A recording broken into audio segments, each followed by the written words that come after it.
Now for the controversy.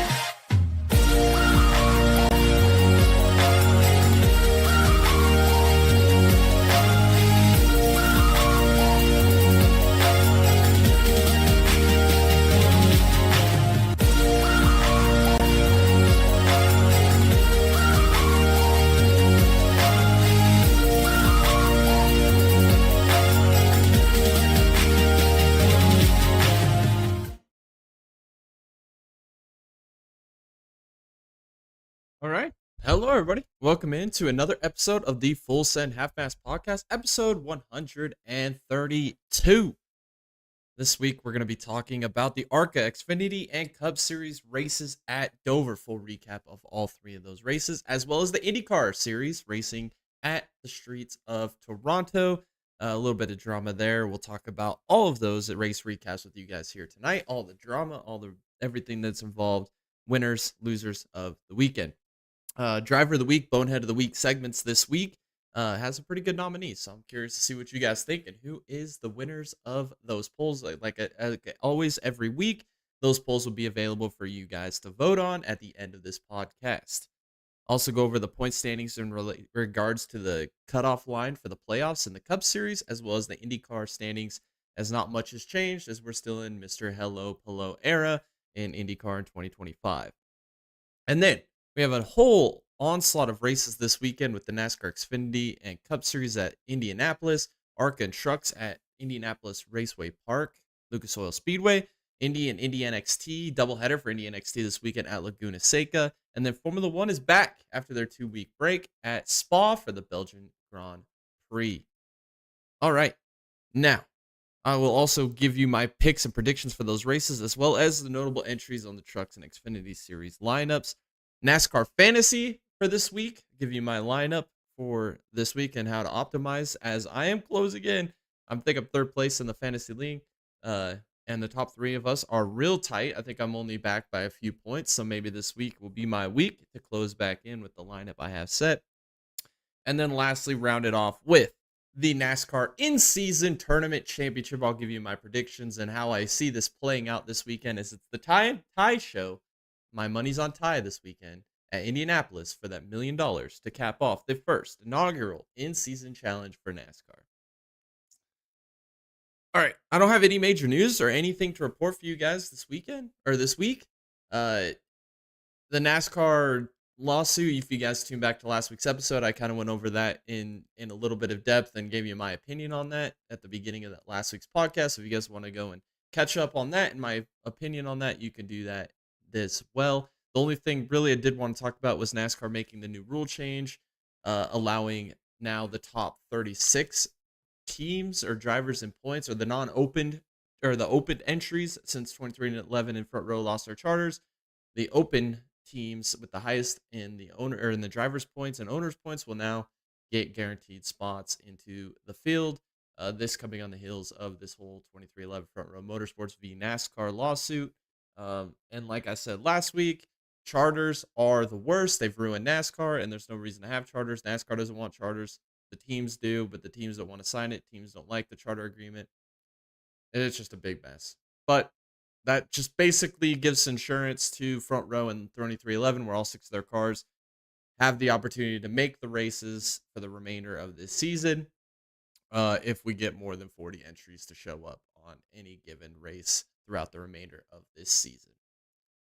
All right, first off, I do want to talk about the ARCA race, the General Tire 150. I said last week it was probably going to be a battle between Brent Cruz and Brennan Queen. Unfortunately, Brent Cruz had a tire go down, massive crash, car catches on fire, takes him out of contention to win this race. And lo and behold, we had a dominant performance by Butterbean himself. Brennan Queen continues to dominate in the ARCA series this year. He's won at just about every type of track they've been to. Could we see, hopefully, a full-time truck ride, Xfinity ride next year in 2025 or 2026? I hope so. He's absolutely obliterated the ARCA field this year with all the different guys that have come down to challenge him, like Brent Cruz, as well as we've had Thad Moffitt in there and some decent equipment, Jake Finch. It'll be interesting. Wallace Allen is in there as well. It'd be interesting to see if Brendan Queen can get the opportunity he deserves in the Truck Series. Maybe a team will pick him up. Maybe that new Dodge program coming in next year. Maybe hint, hint, hint.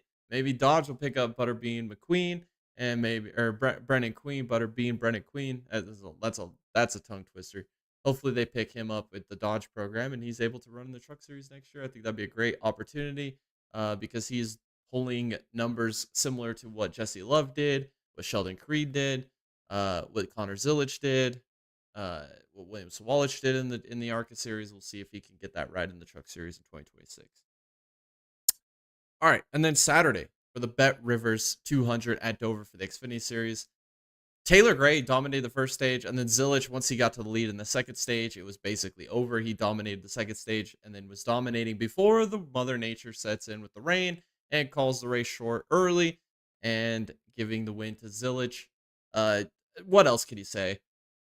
Zilic is the best. I mean, it's not even a question. The fact that now that Suarez is out in the 99 car, and we're gonna get Zilic in the Cup Series next year. I mean, we potentially see the best rookie season since like Jimmy Johnson in the Cup Series?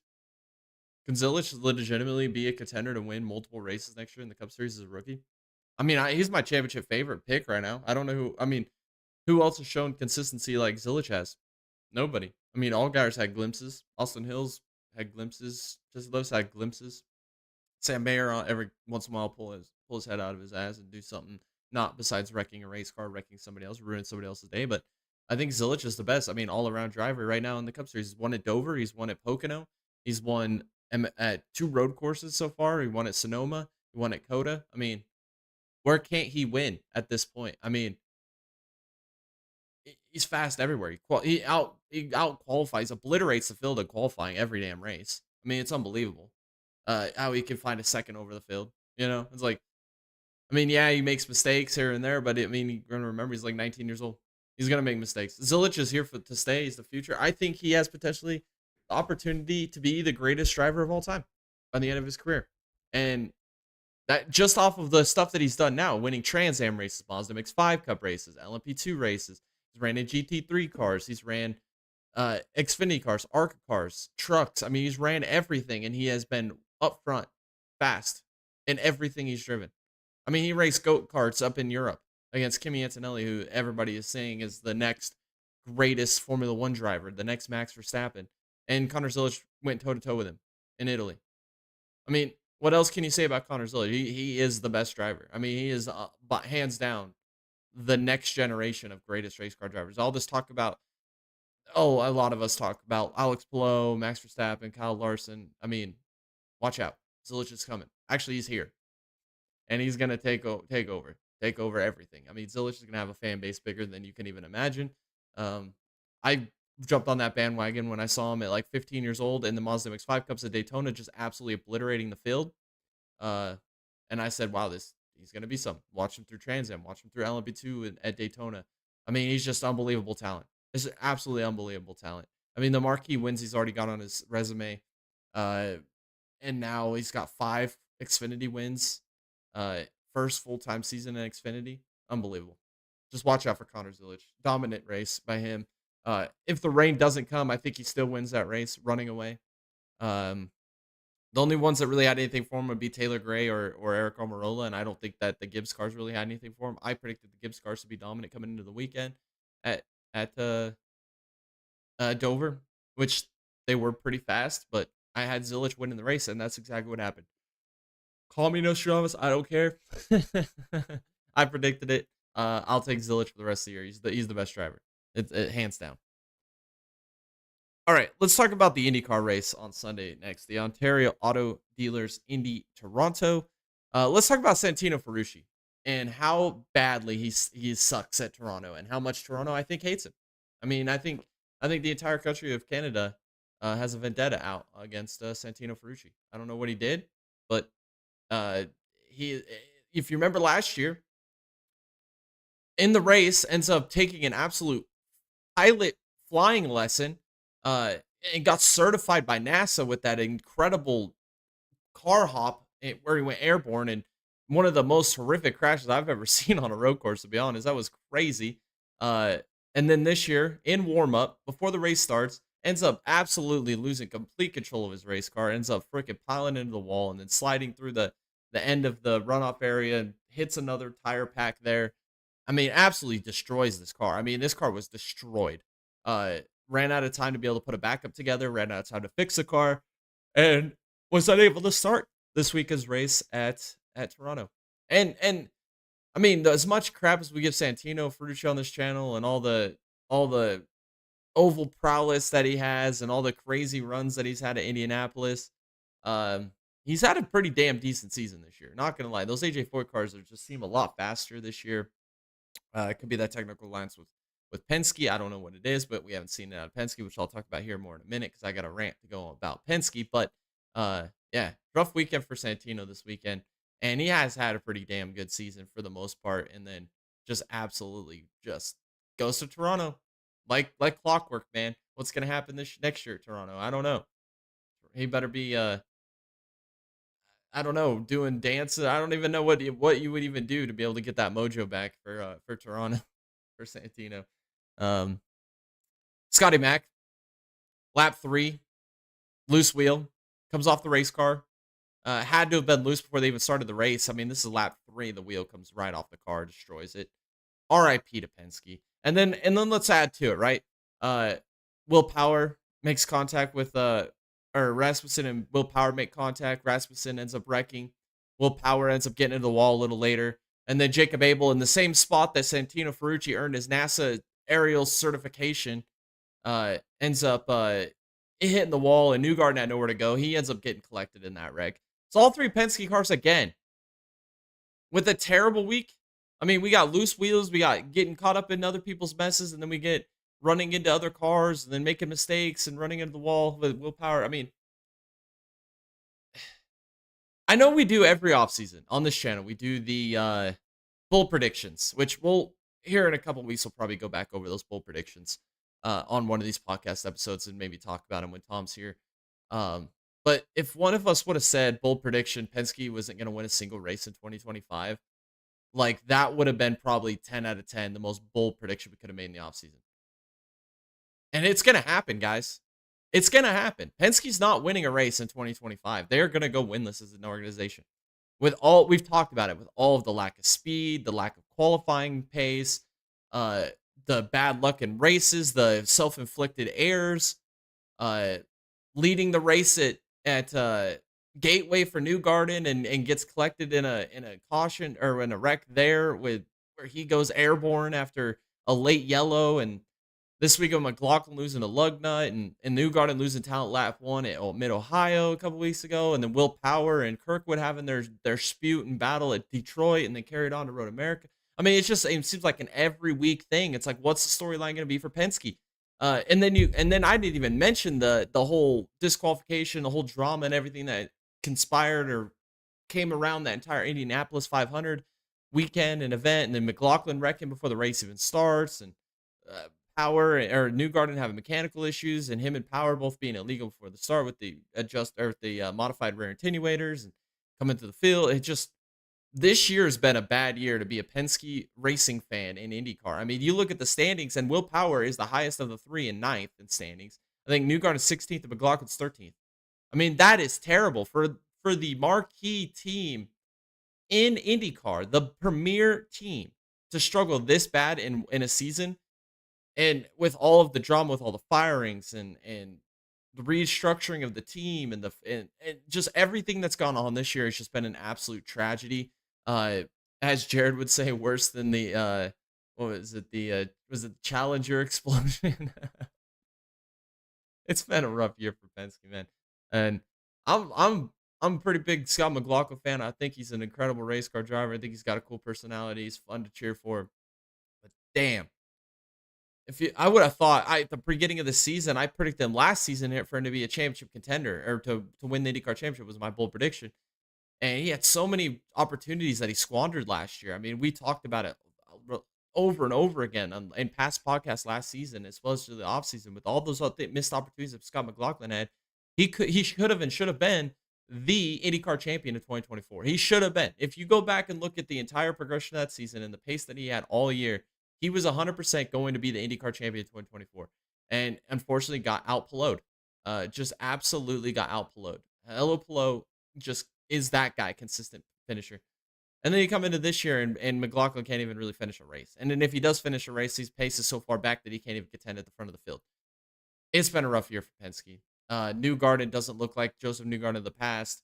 Will Power just looks well beyond his prime. I feel like it all kind of snowballed after last year when Will Power was still in contention to win the championship, and then he had that big mistake at Milwaukee where he ran into the back of a couple cars and destroyed the front end, and then they didn't get the seatbelts tightened at the finale at Nashville. It's just Penske is on an absolute downslide, especially with how dominant they've been on the IMSA side with their sports car program with the 963 Porsche team.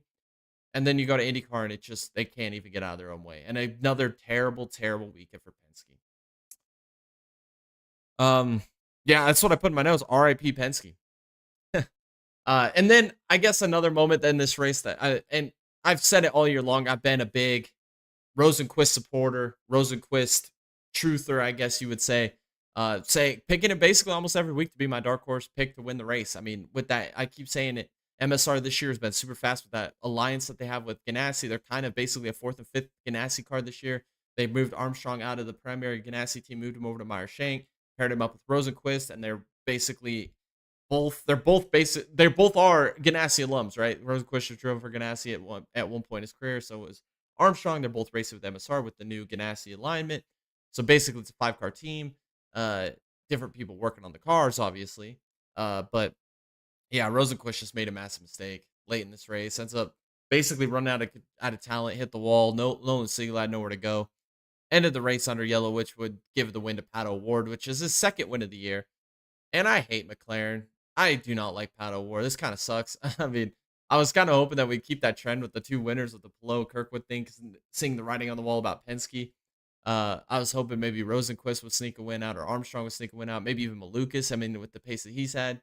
But now we got 2 wins in 2 weeks for Pato O'Ward, and all the McLaren fem cells are coming out of the closet, out of the woodworks, and just absolutely praising Pato O'Ward. And then you get on the F1 side with Oscar Piastri and Lando Norris. I mean, and the Zach Brown clowns, as we like to call them, are got their General Dollar knee pads on, and they're just getting down for freaking McLaren. Just the toxicity of McLaren. I'm over it. But what are you gonna do? Pato won. I mean, what are you gonna do? Which moves Pato O'Ward up to second in the standings. He is now 99 points, so he's got it under 100 to Palou.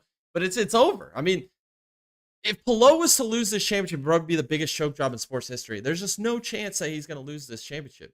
I mean, all Palou has to do is just consistently go out every week and just find a top 10, or even a top 5, and lead a lap through a pit sequence. Just got to put solid runs. There's no DNFs at this point in the season. He's got the championship wrapped up. We have Portland. We have Milwaukee, like I mentioned. We still have Nashville to round out the season. We have Laguna Seca coming up this weekend. There's just a few races that you just got to play survival mode in. And I think that he's got the championship on lock. Dominant year by him. Kirkwood really looked like he was going to be the one to put the fight to Alex Palou, with him winning those 3 races at the beginning of the year, showing a lot of pace. And I said, man, if he ends up crawling back into the championship battle, they're going to look back at that Indianapolis disqualification and wonder what could have been, kind of like how I mentioned McLaughlin last year in 2024 with all the things that prevented him from winning the championship. And now Kirkwood. I mean, he has the failure at last week at Iowa, ends up taking him out, then ran not so great in the second race. They put a little bit of a battle with Palou there late. Really nowhere to be found this weekend at Toronto. Really had no pace, was never in winning contention, never was on an ideal strategy. I think it's over for Kirkwood. And you would have thought this would have been a race that he would have had circled. You know, he's that guy on street course. He's the street course king. And it just never panned out for him this weekend, which is super unfortunate. So, Kirkwood, I think your championship's over, bud. I think it's Palou unless it absolutely falls apart, which I just don't see happening. And also the Penske deal. It's just not going to happen. It's just not going to happen this year. They're not going to win a race. All right, now let's talk about the NASCAR Cup Series race at Dover on Sunday, the Auto Trader Eco Park Automotive 400. First 2 stages, pretty straightforward, no cautions. I'm not really going to go over the first 2 stages, but I do want to start talking about from the end of stage 2 or beginning of stage 3 onward, because that's where the where the race really was all the storylines and all the plot lines. So, uh, stage 3 restart. Chase Elliott, Christopher Bell battling for the lead there. Christopher Bell on the outside in the preferred line on the restarts. We saw it all day long. That outside line was just dominant on restarts. If you could clear into turn 1 or even off of turn 2, you were basically going to control the lead. And then you could basically just arrow block the guys behind you. Passing for the lead was very difficult. We saw passing through the field through the race, but not through for the lead. We saw that towards the end there. But Bell makes a big mistake, ends up getting on a four-wheel slide. It appeared to me that he might have hit the stops on the rear shocks, and when he hit the stops, the car just bottomed out and just came right around on him. Big mistake there. It looked like the race was over because after this point, Elliott had the lead. We went on a big long green flag run. Christopher Bell restarted 22nd. Thought he had the best car. I said it live, or right when it happened. I said the underbody of that car's destroyed. He's not going to be able to make his way through the field. His race is over. And then Tweedledee and Tweedle Dumbass up in the booth are trying to tell us, well, I think the underbody's fine on that car. And then they noticed that he went from like 22nd to 19th in like a 70, 80 lap run. And then they finally came to the conclusion that, I think the underbody's damage on that car. Well, no shit, dumbass.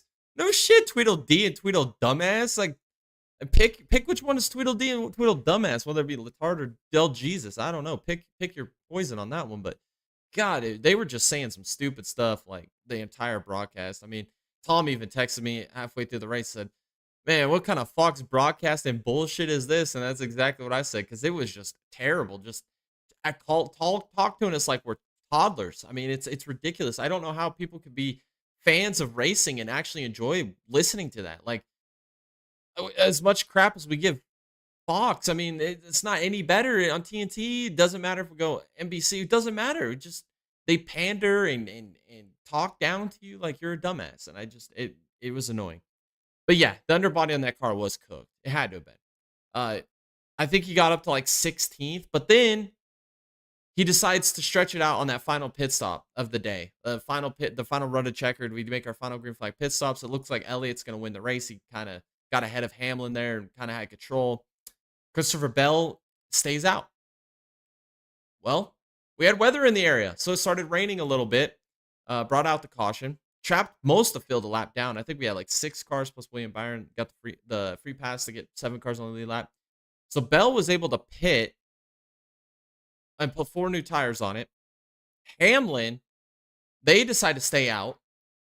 And then Elliott comes in and puts 2 tires on, which is still kind of the baffling, dumbest decision ever. With 6 guys on the lead lap, where's you're going to restart a 6th? I don't understand why you would go 2 tires there. And then Bowman and Elliott and Larson were also on the lead lap. They come in and also put on 4 tires. So I don't understand the 2-tire call by Elliott. If you're just going to take 2, you might as well just stay out on the Jesus Stone tires, the tires that last longer than cockroaches and Twinkies in a nuclear apocalypse. I mean, it just made no sense to me, that pit call. Hamlin gets control of the race. And then Bell battling him. Bell's trying to close the gap. Wasn't going to be able to pass Hamlin. Hamlin was selling off the victory.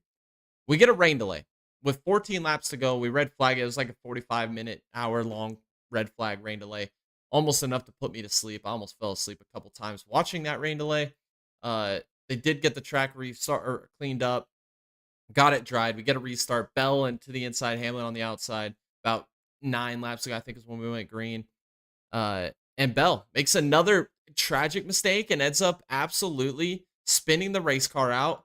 Lyle Gagman, the main character of his own story, ends up absolutely just TKOing the inside wall, collects William Byron. William Byron having another bad run when he had a top 7, 8 place finish guaranteed. It felt like collects both of them. Christopher Bell. We got to talk about it. What has happened to Christopher Bell? I started off the season as the dominant force. I mean, me and Tom picked him in the offseason to win the championship. We were just absolutely singing his praises throughout the first third of this year. This summer's not been good on Bell. He's had a couple good runs at like Mexico City. I think he finished 2nd to SVG there. Had a decent run at Sonoma. I mean, he's had decent runs, but he hasn't had that dominant race-winning speed. I picked him last week to win this race. I was very confident in him winning this race. And of his own doing, made 2 mistakes. One that cost him really, I think, a chance at controlling the race and being able to win. Unfortunate for him, the racing gods were on his side. It got him back up to the front of the field through circumstance with weather. But then having an opportunity to win the race with Hamlin late in that race, ends up making a mistake, ends up crashing. And that kind of shook things up because everybody took the free pass and then we're able to get the wave around and then uh, get back on the lead lap. And specifically Briscoe, he ends up driving through the field there late at the end, passing all those guys that were on older tires like Bowman and Larson and Elliott and I'm trying to think. I think that was all that was up there at the front. Yeah, he ends up getting up there, getting up to second. Him and Hamlin with a battle there at the end. Briscoe gave it really all he had. I mean, can't go, way to go, Briscoe. You know, uh, but Hamlin hangs on, wins his 58th career race. Uh, yeah, that's all I gotta say about that. I mean, good run for Bowman. I think Bowman came in 15th in points. He ends up getting like 49-point day out of it. So he ends up moving up to the standings. Busher didn't have a very good day. He lost points. Priest had a pretty bad day. He lost points to Bubba on the cut line, which right now, Busher 28 points above the cut line there in 15th. Bubba Wallace on the cut line right there at 16th. He's 16 points above Ryan Priest. Um, it's going to get crazy down the end of the stretch of the season. We got 5 races to go. We got a Daytona in there. We got a Richmond in there. We got Indianapolis this weekend. It's gonna be interesting. We are currently at 11 winners. I don't think we'll get the last 5 races. We'll have 5 different winners. I think we'll be under 16 winners at the end of this year. Don't quote me on that. I've been surprised before with freaking NASCAR, but if I was to guess, I'd say we probably have 13 different winners. So I think 3 guys will get on points, and I think right now, as it stands, Reddick is 100% safe to make it on points. So I'd rule him out. It's just going to be a combination of Bowman, Busher, Wallace, Priest. Out of those 4, 2 of them probably get on points. Maybe one, maybe 3 of them if we only get one more new winner. But you got races coming up where KFB damn near won at Daytona last year to make the playoffs. Almost won it Darlington the week after to make the playoffs. So then we saw Briscoe win and make the playoffs. We saw Burton win and make the playoffs late in the year. We could see that happen again this year. So I'm liking where Reddick's at. I think he'll be the only one that's completely safe in points. Bowman did good this weekend. If he continues to run good enough in these next few weeks and get a couple top 10, score some stage points, I think he'll be fine because he opened up, I think, a 63-point lead now to that cut line. So I think he'll be fine. But then when it gets down to Busher, Bubba, and Priest, and then behind them, you got KFB, Hosen, Carson, I think's up in that mix. It's gonna be interesting to see how this all shakes out for the championship or for the playoffs. Alrighty. Yeah, that'll recap this weekend's races. Not a ton going on. This weekend we had like I said, just the 4 races. Dominant performance by Zilich and Butterbean McQueen. And then obviously IndyCar with Pato kind of winning that race, and then Denny Hamlin winning in the Cup Series. Drivers of the week. Excuse me. We got Ryan Sieg, P6 in the Xfinity Series. Another fantastic run for Ryan Sieg, underrated race car driver. At a track I wasn't really expecting him to get a good finish. Dover's a tough track. It's an equipment track, but it's also a driver track. And Ryan Priest, man, showing that he's a driver, or Ryan Sieg, excuse me, showing that he's a driver, man. Get a great, solid P6 finish this weekend. And then I didn't mention it when I talked about the IndyCar because I want to say it for the driver of the week segment. Man, Renus VK, dude. Let's talk about Renus VK for a minute. With Dale Coyne Racing, the worst team in IndyCar, is having an absolutely amazing season with Renus VK. This guy, you guys remember last year at the offseason when Ed Carpenter let him go, when they brought in Alexander Rossi, right? And they kept a hold of Christian Rasmussen because I believe Rasmussen's got a lot of talent. It was a good decision to keep him. But then they bring in Alexander Rossi, who's had a little bit of a downslide in his career over the past few years. Questionable decision for him to leave where he was at and where he went. But that left Renus VK as the odd man out. With all the silly season stuff going on with Lundgaard replacing Rossi, Nolan Siegel getting the full-time ride there at McLaren as well, and then obviously Rossi jumping over to ECR, Jacob Abel coming in. You also had Louis Foster coming in with RLL. You had Devlin DiFrancesco going back with RLL. There was really no landing spot for Rinus VeeKay. And like during the whole offseason, it was like, where's Rinus VeeKay gonna go? I don't think he's gonna have a home in IndyCar in 2025.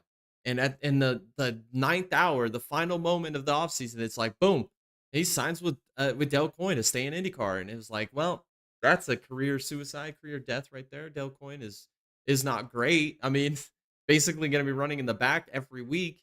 And then he has that amazing run. I think he finished what, P3 for the podium or P4 at just off the podium at Barber. And it was one of the most amazing runs with the qualifying pace that he had and the amazing race pace that he had. And he pulled off this incredible feat of a P4, and we thought that was kind of the limit for Rinus VeeKay. He's had some other good runs. I mean, great qualifying runs. He had some good solid top tens, some running up. I mean, most weekends outperforming any Penske car on the grid. And then this weekend, it's a P2. P2 for Rinus VeeKay and the worst car on the grid. I mean, unbelievable. He's absolutely put this team on his back. We've seen some incredible stories this year when it comes to the pace we've seen out of Host and car so far, putting that Spire car on the podium. With Hulkamania running wild in Formula One, getting on the podium for his first ever time. And now Rinus VeeKay just absolutely muscling this Dale Coyne entry to a P2, a first podium of the year for that team. Great performance. I hope he wins this driver the pole of the week. I mean, just an absolutely amazing driver, dude. I'm on that Rinus VeeKay hype train. I thought that the standout performer this year would be David Malukas, but right now it feels like it's like neck and neck between him and VeeKay. Those two are getting the absolute most out of their equipment, and VeeKay with a solid P2 finish this weekend. And then slim pickings for drivers of the week, but I'm gonna throw it out there because this dude has absolutely been lighting up the headlines in the in-season tournament. The last seed, the 32nd seed of this in-season tournament, got through Hamlin, the 1 seed in the first round, got by Keselowski in the second round, physically got by. He moved him out of the way at Sonoma, but Alex Bowman in the third round. And then this weekend with a head-to-head with John Hunter Nemechek, basically running with him all day long, ends up getting the free pass on one of those late race cautions when Nemechek was still trapped a lap down, and was able to sneak out, man, with an advancement here and put himself in the finals. So congratulations, Ty Dillon. Has been the shining light of the summer months of NASCAR. Advances himself to the championship round of the in-season challenge this weekend at Indianapolis. Boneheads of the week. Santino Ferrucci with his absolute horrific warm-up crash that just ruined his entire weekend. Didn't even get to race this weekend at Toronto. Felix Rosenqvist losing talent in the end of that IndyCar race this weekend, running pretty decent. Rarely see mistakes out of him, but this weekend he made a big mistake. Ends up ruining a great day for himself. And then obviously Christopher Bell choking away a race with the best car. I picked him to win last week. It looked promising, looked like he was going to win. Even after the first spin and coming back from it and recovering, looked like he still had an opportunity to win the race, which was absolutely shocking to witness. And then to see him just absolutely hung money, throw it away at the very end of the race, trying to battle Hamlin for the win. Something's got to change for Christopher Bell. The championship that I thought he had secured, I thought that this was going to be the year. And it just feels like it's just slipping away. It just feels like he doesn't have the pace, doesn't have the speed. And now here he is making mistakes at Dover with the best car. And it just, I don't know what to say. So, like I said, those polls will be available for you guys after this podcast to vote on. I'm curious to see what you guys think and who is the predictions, or who do you guys think deserves Bonehead and Driver of the Week for this week. And like always, these polls continue throughout the year. So the highest percentage of the polls, whoever the top 4 drivers that get nominated with the highest percentage for Bonehead of the Week and the top 4 Driver of the Week, we're going to put a poll up at the end of the year and have a Bonehead of the Year, Driver of the Year poll for you guys to vote on. So make sure you guys get those polls cast, or those votes cast, so we can get those narrowed down for the end of the year and see who wins those coveted awards by the Dega Boys at the end of the 2025 racing season, the end of the 2025 calendar year. Alrighty.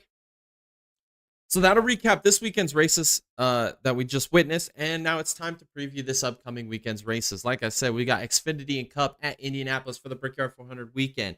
We got ARCA and Trucks at the little track next door at the IRP and Lucas Oil Raceway Doubleheader for those guys. And then also IndyCar and Indy NXT. Doubleheader for Indy NXT, single race there for IndyCar on Sunday at Laguna Seca, which I freaking love that track. A lot of people don't like it. It's more of a sports car track. That's mostly why I love it, because I love watching IMSA race there. But it does put on some pretty intriguing, dramatic races in IndyCar as well. And then Formula One at Spa, one of the most iconic racetracks in the absolute world for the Belgian Grand Prix weekend. Notable entries in the trucks. We got Brent Cruz racing for Tricon in number 1 trucks. Corey Day will be in the number 7 for Spire. Jordy Anderson. He'll be in the number 20 for Young's Motorsports this weekend. Shocker that he's actually still racing in anything. He's become a team owner, wannabe Michael Waltrip best friendy. Ross Chastain racing for Nice Motorsports on number 44 this weekend. And then Luke Fenhouse in that revolving door of a number 66 truck for ThorSport, who has had an absolute abysmal year as well. And then Xfinity Series, Kyle Larson will be in the number 17 for HMS. He'll be going in as the heavy favorite this weekend to probably sweep both races with a lot to prove after that horrific Indy 500 event that kind of derailed, I feel like, his entire career, because he hasn't been the same since. Eric Almirola will be racing again for JGR in the number 19, and then Catherine Legg in the number 33 or 32 for Jordan Anderson Racing. I did not see a Cup Series entry list. It did not get posted before this podcast was up, so I unfortunately don't have any special additions to this race for the Cup Series. All right, we're going to go through each race individually, and I'll give you my favorite and dark horse, like always, and maybe what to expect, and maybe some other players and contenders to watch. On Friday, the ARCA Series, the Liuna 150 at IRP. I'm going Brennan Queen. I don't even think it's even a question. Brennan Queen's going to win this weekend. He's the most dominant driver in ARCA right now. Brent Cruz, I believe, is also in the field. We'll see how he stacks up with the Cruz versus Brennan Queen battle, which we kind of got robbed out of at Dover. Maybe we'll get that this weekend. I think it'll be good to see that kind of battle, but I think Brennan Queen will get the best of him. Brennan Queen needs a promotion ASAP. Dodge, if you're listening, pick up Brennan Queen for next year for the Truck Series. I think you'll greatly appreciate that pickup. And then my dark horse, I'm going to go with LeVar Scott, which is kind of an interesting dark horse. He's been points leaders at certain points in the season with the ARCA Series. He's kind of like Andres Perez. Last year, they were both racing for Rev Racing. Perez was in the 2. He moved up the Truck Series this year. He was the champion last year, the ARCA Series, without any wins. And it always felt like it was a matter of time before he finally won one. We picked up his dark horse a lot. Well, LeVar Scott kind of fits that same mold with Rev Racing. Hasn't won a race yet in the ARCA Series, but he's been consistent up in the top 5 most races. I'm like, why not pick him as a dark horse? He deserves a shout out as a dark horse. And maybe this weekend's an opportunity. If we see Brent Cruz, Brennan Queen making a little bit of contact, we've seen the 18 and 28 make contact with each other in the past. With different drivers behind the wheel, those 2 race cars are the best 2 race cars in the ARCA field. Maybe we see some craziness this weekend, and maybe LeVar Scott gets his first career win at IRP. I think it'd be interesting to see. All right, and then Friday, the Truck Series, the T Sport 200 at IRP. This was a tough one. I could go with the low-hanging fruit that everybody would want to pick. Corey Heim, the most dominant driver in Truck Series this season, won the most races. But there's somebody that's even, I think, a little better on flat tracks, shorter tracks. He's had wins at like Milwaukee. He really turned up at the end of last year. Finally got that first win of the season. Kind of got that monkey off his back. Everybody was wondering, when was he going to finally win? And he finally did. I think this track is going to suit him extremely well. I'm going with Lane Riggs this weekend. I think it's going to be a great battle between Lane Riggs. I think Corey Heim is going to be in the mix. We'll see how good Brent Cruz does in the 1 truck for Tricon. Maybe see some Nice trucks up there, especially with Ross Chastain in the field. It's going to be interesting. Maybe Corey Day with Spire. Maybe he could do something. Andres Perez, he's like I mentioned him earlier. Maybe he has a good run in him. Tyler Ankrum and Daniel Hemrick with the McAnally racing machines. Maybe they've got something this weekend. But I think it's going to be a Heim versus Riggs matchup. Chandler might be a contender as well.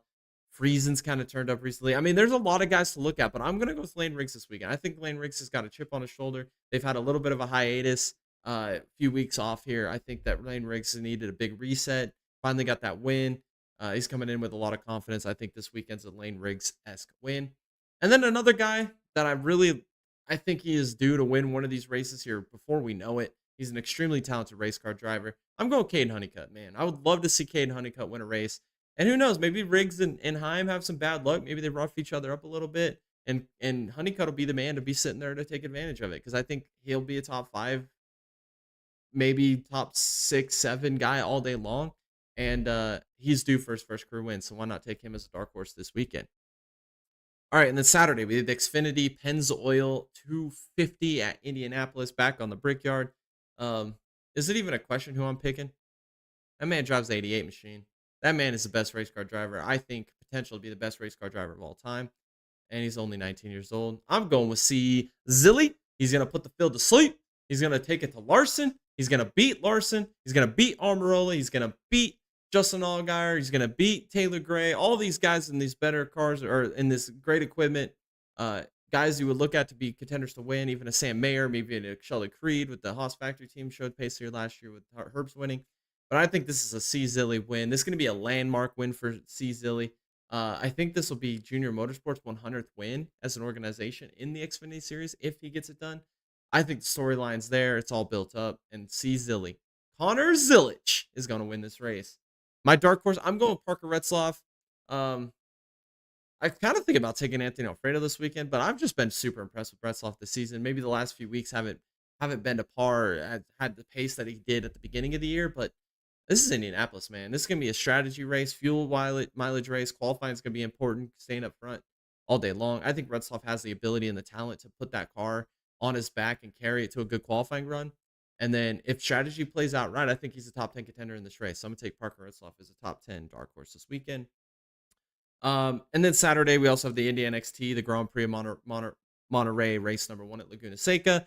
I'm going with Dennis Hauger. He's the points leader in the Indy NXT. He's been the best driver all year long. Got bested by Miles Rowe in the last race, which would have been my dark horse pick if he hadn't have won already.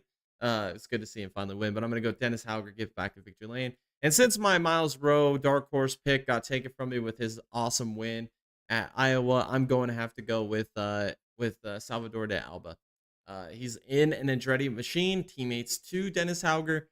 He's shown great pace on ovals. Maybe you could translate that to some of these road and street courses. I'm going to take Salvador de Alba as my dark horse for the remainder of the year until he wins, and then I've got to pick another one. All right. Now, it's Sunday. We got the Belgian Grand Prix. It's been an interesting F1 season. Dominated by McLaren so far. Piastri and Norris kind of going back and forth with wins. Piastri's kind of been on the bad luck end of that deal with teamwork or team strategy and making mistakes like what we saw at Silverstone. But I think Piastri is the fastest driver out of the fastest team in the F1 grid right now. Lando Norris has cut away into that points lead just a little bit, but I think this weekend is a redemption story for Oscar Piastri after the disappointment at Silverstone.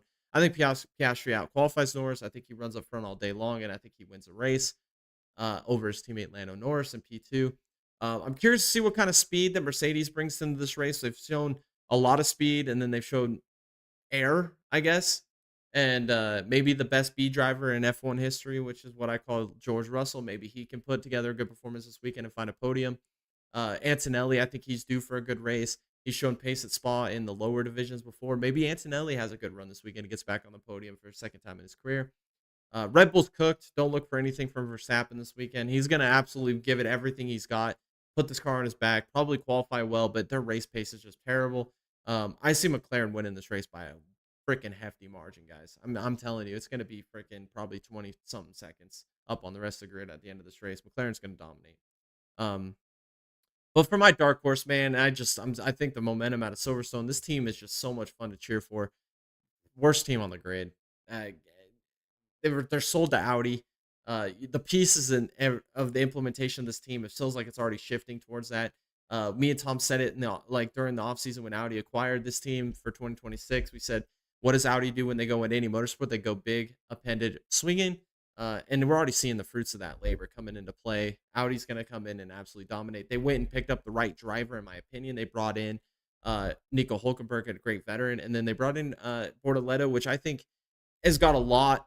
I think his ceiling is way higher right now, and he's right now at the floor. I think he's got an opportunity to be a great F1 driver in the future and be a race-winning driver.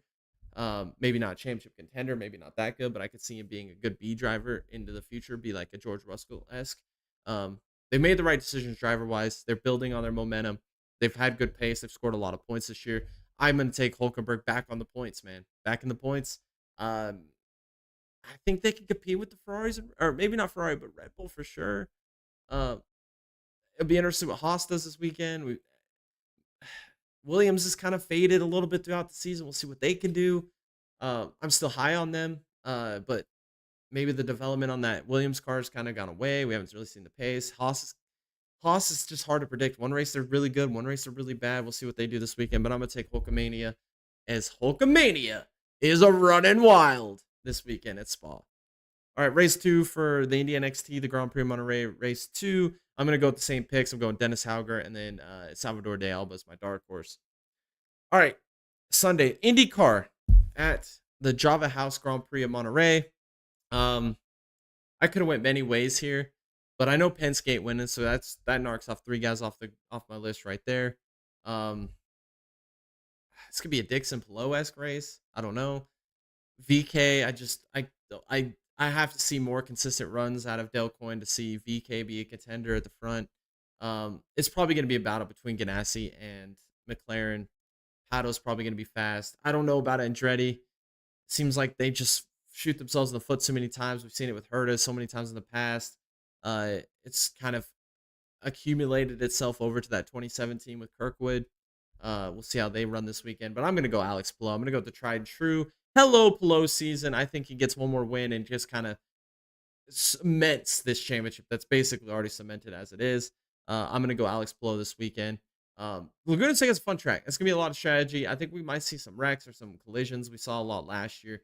A lot of late race restarts in this race. I think we could see a lot of similar happenings here this weekend. That Andretti hairpin is so much fun to watch, especially with the city cars. It just blows your mind to see how fast they can go into that Andretti hairpin and be able to make it. And then watching them go down the elevator drop that is the corkscrew is just so much fun. I love this track. It's one of the most entertaining tracks to like watch visually. Like visually, it just blows your mind to watch them race at Laguna Seca because you're like seeing them come through some of these difficult, like the hairpin, the Andretti hairpin, the down the end of the corkscrew, some of the long sweeping corners going through some of the S sections. I mean, just go the uphill section and just how fast they're flying up an uphill section. It's just some of the it's just mind-boggling to see them drive around this racetrack because you just feel like there's no way they can make those cars do what they do around that track. It's an entertaining race. I think it'll be a race of attrition, survival. It'll be fun to watch. All right, and then the Cup Series this weekend, the Brickyard 400. 2 years in a row, we're back at the Oval for the Brickyard 400.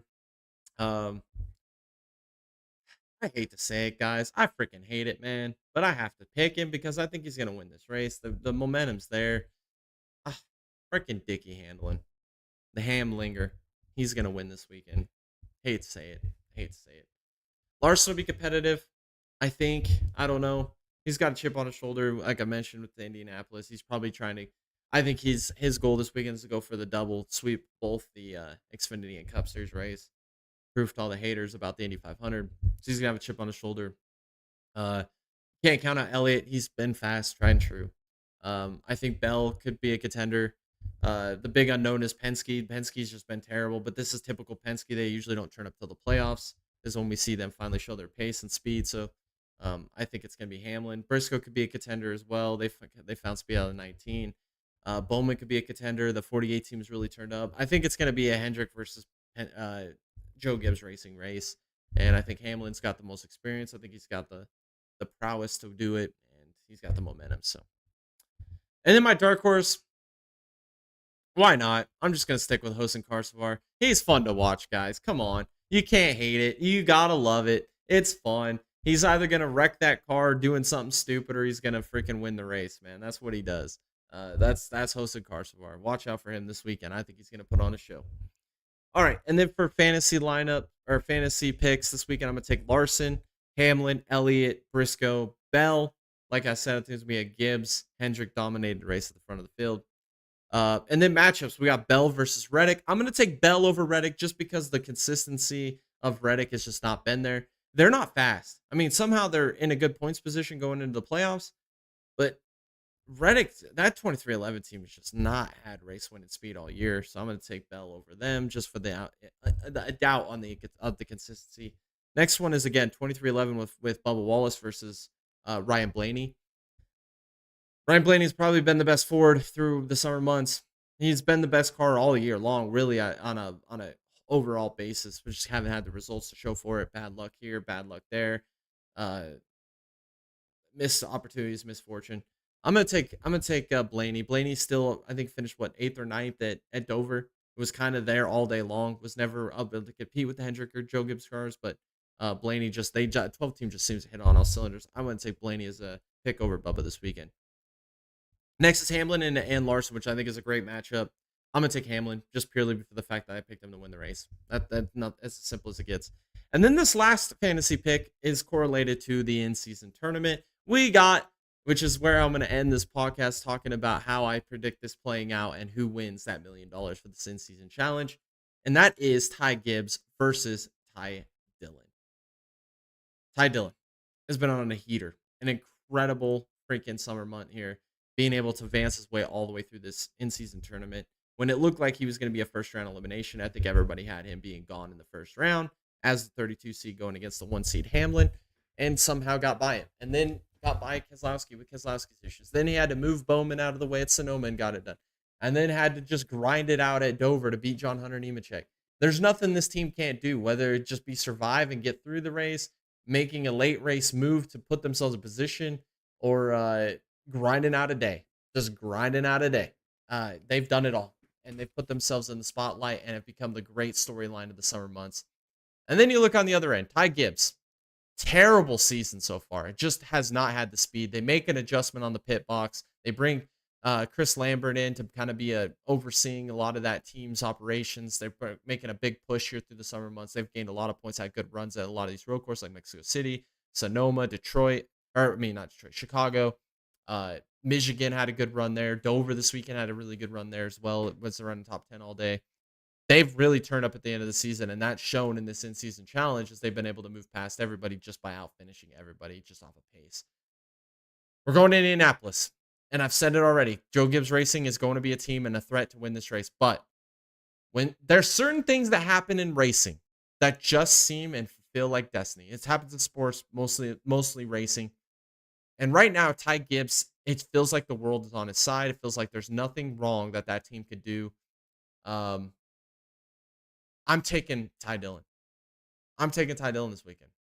I don't know how it's going to happen exactly, but I have a feeling Ty Gibbs is going to do something extreme. The thing with Gibbs is they're racing for that win. They've got to win to get in the playoffs. They're going to try and push in the points. They're right there on the cusp of the points, but I think they're pushing for that win to get into the playoffs, secure their spot, his first career win. And it's a big moment. It's a Brickyard 400, crown jewel event. I think they're going to be pressing. I think there might have an incident at some point in this race that's going to put Ty Gibbs in a vulnerable situation. And Ty Dillon and that 10 team at Colleague is going to put themselves or play it, master it out to put themselves in position to take advantage of Ty Gibbs having their mistake. And Ty Dillon is going to win this in-season challenge, and he's going to kiss the bricks, climb the fence. I don't know what the fuck he's going to do, but he's going to celebrate like he won the goddamn championship, Super Bowl, World Cup. I mean, it's going to be absolutely insane. And I'm here for it. NASCAR needs this storyline. NASCAR needs it desperately. Colleague needs it desperately with how terrible they've been the last few years. Ty Dillon needs it. This is a rejuvenation to his career. This is a different Ty Dillon we've seen over the last 4 weeks than we've seen in his entire NASCAR career. I'm pulling for it. I don't really care about the race for the win. I'm going to be tuned into the in-season challenge battle. I might, if there's a way I could get onboard cams, I might pull them both up and watch them at the same time. I want to see this play out. I want to see how Ty Dillon wins this in-season championship. I think it's freaking awesome. I think this was a great addition to this, what NASCAR needed to do something like this for the sport, to shake things up. I think that the in-season challenge is more entertaining than the playoffs. Fight me, argue me, I don't care. I think it 100% has been an absolute dub for the sport. And I think this weekend we need to have cameras on both of those cars, all race long, tracking them, making sure where they're at. Gibbs is probably going to have way more qualifying pace, way more pace during the race, but I know there's something going to happen, and Ty Dillon's going to emerge victorious in this season challenge. All right. That's all I got for you guys on this awesome Tuesday. Another great podcast, episode 132. Hopefully you guys enjoyed it, stayed to the end. Leave your guys' opinions and thoughts on the in-season champion or challenge. Let me know if you guys have enjoyed it, who you guys got winning. maybe some picks on some of the races this weekend, some of your winners and losers for this weekend. And also make sure you guys vote on those Bonehead and Driver of the Week polls. Those are very fun, and I love having those polls up for you guys to interact and comment on. It's always a fun part of my week. If you guys want to stay up to date, excuse me, with everything happening on this channel, make sure to follow us on all of our social medias. All those links are in the description below, as well as on the screen for you guys to go and follow to get all the updated news with everything happening at the Dega Boys YouTube channel. Also, a link below to our Discord channel to join the best and most awesome, funnest race community on the internet. All of the drama, news, rumor, memes, everything to keep you in the loop with everything happening with all motorsports from around the world, from NASCAR to IndyCar to IMSA to short track racing to Formula One, World Endurance Championship, GT Challenge, just any type of racing, even NHRA stuff on there too for some of you guys that like that stuff. Go in there, post your own memes, news, drama, rumors, whatever it may be as well. We like when you guys post and interact in there as well. It always makes it fun and interesting. Also, a link down below to our merch store. We got some awesome Dega Boys merch, Dega Boys anniversary merch. We've got some Big Daddy NASCAR, Big Daddy IMSA, Dega Boys, just awesome Dega Boys merch, coffee mugs, hats, t-shirts, tote bags, bumper stickers to put on your wife's car. All kinds of fun stuff in our merch store. All those proceeds help us continue to make awesome and great and better content for you guys. Also, some new merch in there as well, like this hat that I am wearing today. Next week on Tuesday's podcast, we'll have a big announcement, and hopefully Tom's here and we can talk about it with you guys as we plan on running in the legendary Idaho 208 in the Speed Tour Modifieds. I have a picture posted on the Instagram. I'll have pictures posted on our X as well as on our YouTube feed, and maybe get some footage and some films and some pictures of everything going on there, and a link to where you guys can go and watch us and support us. Or if you guys are around the area, be able to come and watch the race in person and come cheer on your favorite YouTubers on the internet, the Dega Boys, as we go and run this Idaho 208. I'll be driving. Tom will be a spotter crew chief combo. It should be a lot of fun. Donovan, Jared will be in the pits helping us out, as they've been around the channel a lot as well. And this is a dream come true, a race that I've wanted to compete in forever, and I have an opportunity this year to do that with lots of special thanks to a lot of special people, which we will be shouting out here next week. Next Tuesday, we'll be able to share more information with you guys as we lead into the Idaho 208. All right, guys, thank you guys so much for tuning in again on this awesome Tuesday. Appreciate it. Make sure you guys leave a subscription, leave a like, comment, turn on the bell notification, stay up to date. And hopefully you guys enjoyed the race this weekend and enjoy the races this upcoming weekend. Let me know again in the comments below who you think wins. And with that being said, thank you again for watching, and we'll catch you all in the next one. Have a great rest of your week.